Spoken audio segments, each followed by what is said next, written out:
Olá pessoal, meu nome é Bárbara Alice, sou estudante de Direito e hoje eu vou estar falando com vocês sobre os capítulos 2 e 3 da obra Direito Religioso, Questões Práticas e Teóricas, do Tiago Rafael Vieira e Jean Marques Regina.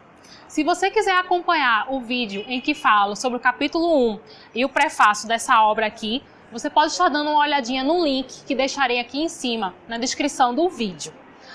Essa semana ocorreu um fato que só dobrou a minha confiança de que esse livro, que fala sobre direito religioso, ele é essencial para que nós, que temos uma confissão de fé, tenhamos conhecimento sobre como responder a alguns ataques. A recém-nomeada ministra Damares Alves, ela tem sido vítima de algumas matérias na mídia e de acusações de grupos de esquerda, alegando que, pelo fato dela ser adepta da confissão de fé cristã, ela não está apta para exercer o cargo de ministra.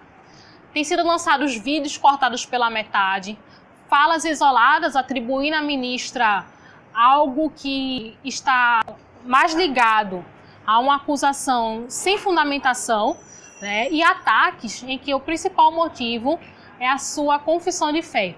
A ministra tem sido atacada por ser adepta da religião cristã.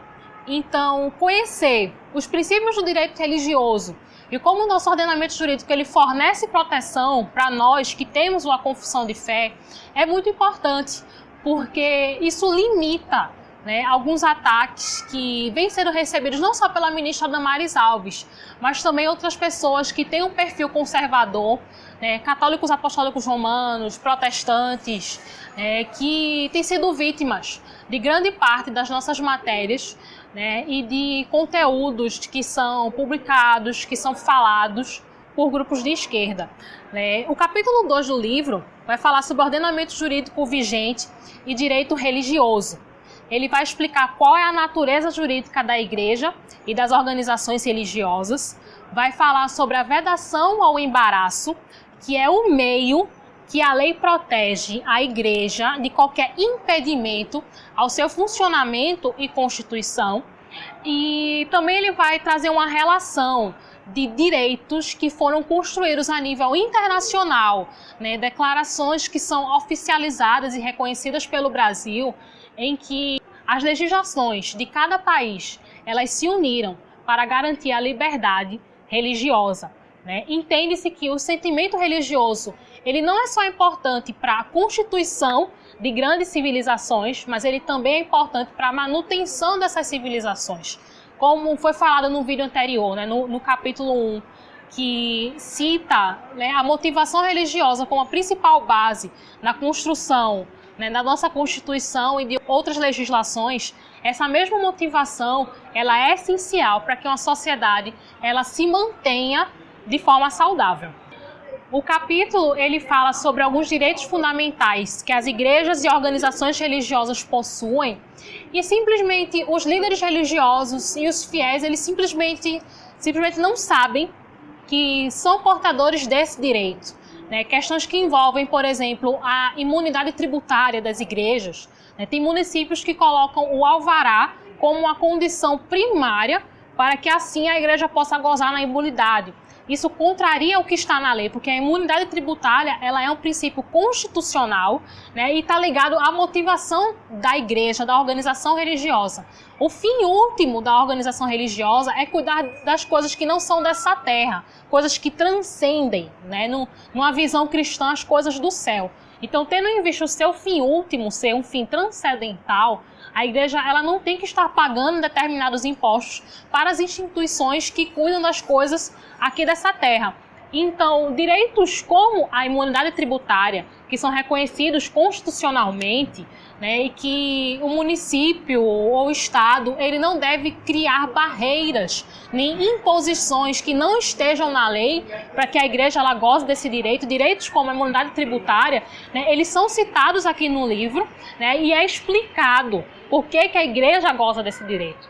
Esse é um ponto muito importante, que qualquer religioso ele tem que ter ciência né? É preciso que ele saiba disso, para que ele possa proteger a instituição que ele faz parte e para que o líder religioso ele possa bem administrar a organização religiosa ao qual ele está liderando.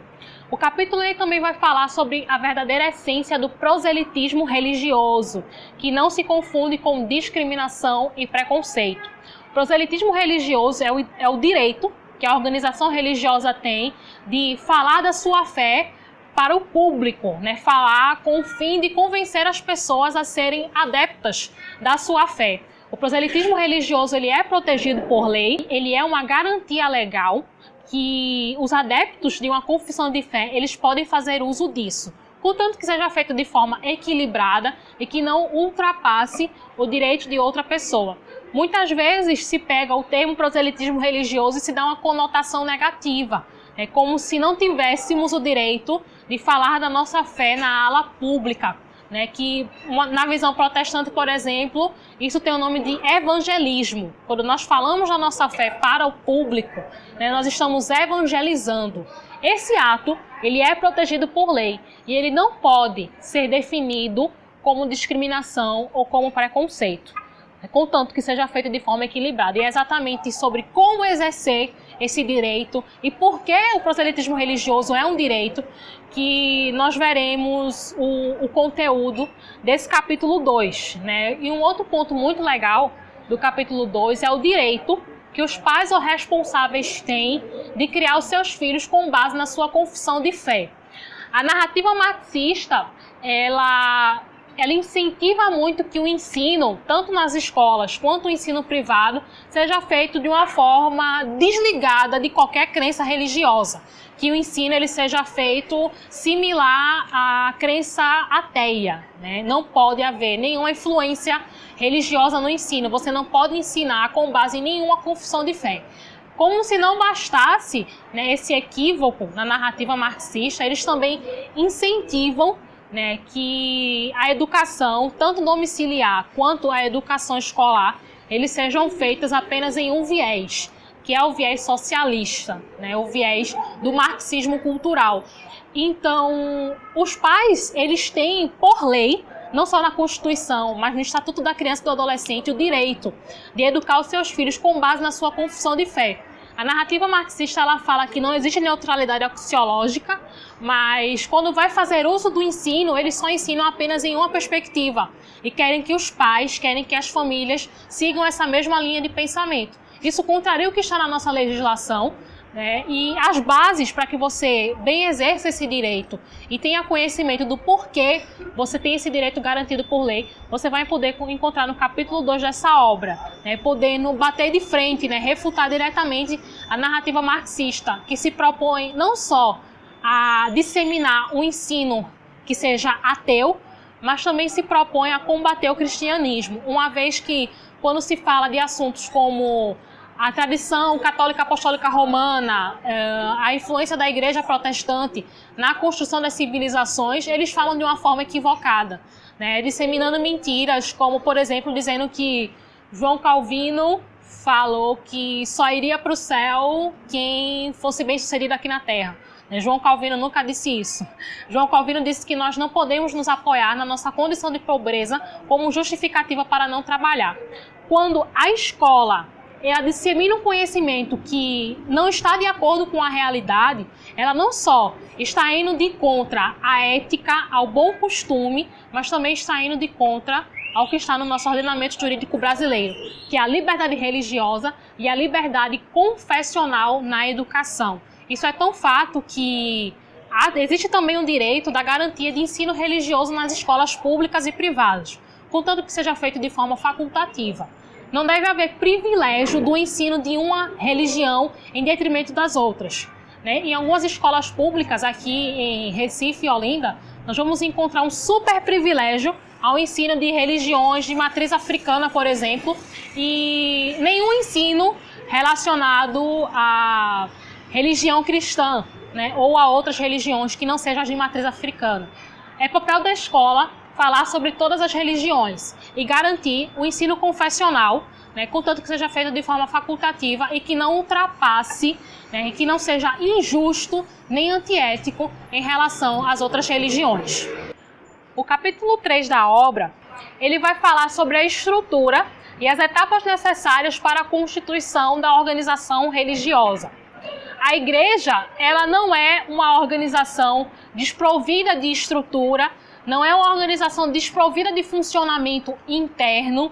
Além dos seus departamentos, ela tem uma constituição, ela tem o seu estatuto próprio, né, o que vai de contra a algumas acusações de que a igreja ela é uma organização sem estrutura e, portanto, ela não deve ter nenhuma proteção do ordenamento jurídico. Muito pelo contrário, né?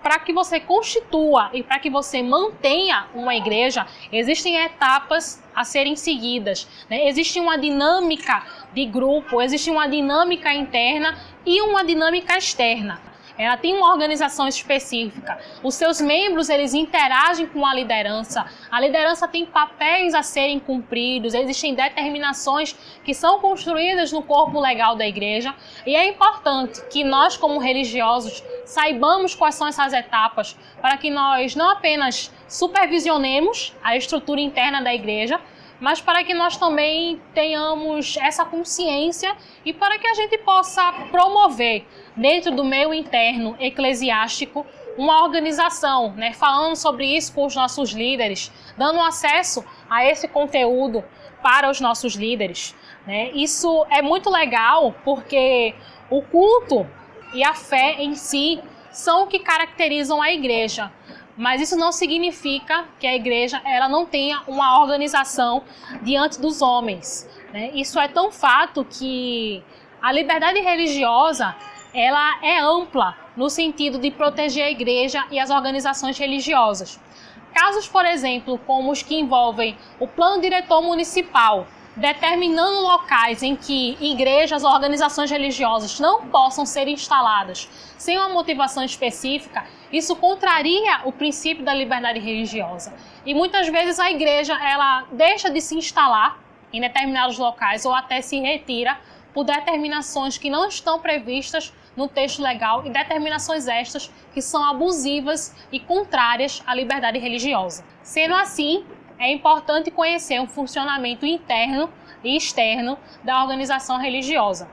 Um outro ponto que o capítulo 3 ele vai abordar é a questão do verdadeiro conceito de dano moral e material. A igreja, uma vez que ela tem o seu estatuto e ela tem a sua confissão de fé concretizada e oficializada internamente, o fiel, quando ele entra nessa organização, ele tem que ter plena consciência do que constitui esse estatuto e, com base nisso, ele vai aceitar de forma voluntária seguir essa crença ou não. É exatamente por isso que existem determinadas responsabilidades que não cabem à igreja, uma vez que você ser adepto a essa confissão é algo feito de forma voluntária. A exemplo dos dízimos e ofertas, que são entregadas na Igreja Católica Apostólica Romana e na Igreja Protestante. São formas de contribuição que têm por fim a organização interna da igreja. A igreja ela tem uma estrutura que precisa ser custeada. A igreja, quando fornece programas de auxílio social, programas de incentivos sociais, ela precisa investir nesses programas e o fim último dessas contribuições é esse. Quando algum fiel ele contribui e depois ele tenta, né, se eximir dessa contribuição, alegando que foi vítima de coação, que foi induzido a realizar isso, é importante analisar o que prova, né, esse argumento e se de fato o fiel ele não apenas está fazendo um exercício indiscriminado e inconsciente do arrependimento, né, porque existem abusos que por lei eles devem ser punidos. E não só a igreja, mas como qualquer pessoa jurídica de direito privado vai estar sujeito a essas responsabilidades. Mas isso não significa que a igreja, no seu exercício, né, fazendo uso do púlpito, né, o uso da pregação, né, para incentivar os seus fiéis a contribuírem, ela vai responder quanto a isso legalmente. É importante observar os excessos quando você vai requerer algo do Estado, né, quando você vai requerer algo da Justiça.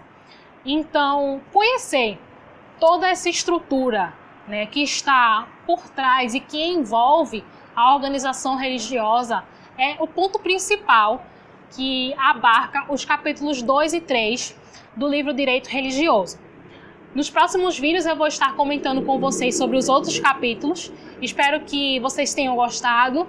Deixem os seus comentários aqui o que você tem achado da obra. Se você já começou a ler e tem algum comentário a fazer sobre a sua experiência com esse livro, compartilha com a gente. Essa semana em que estou lendo o livro, eu estou lendo o livro junto com vocês. Conforme eu vou lendo, eu vou tecendo comentários junto com vocês e trocando experiências.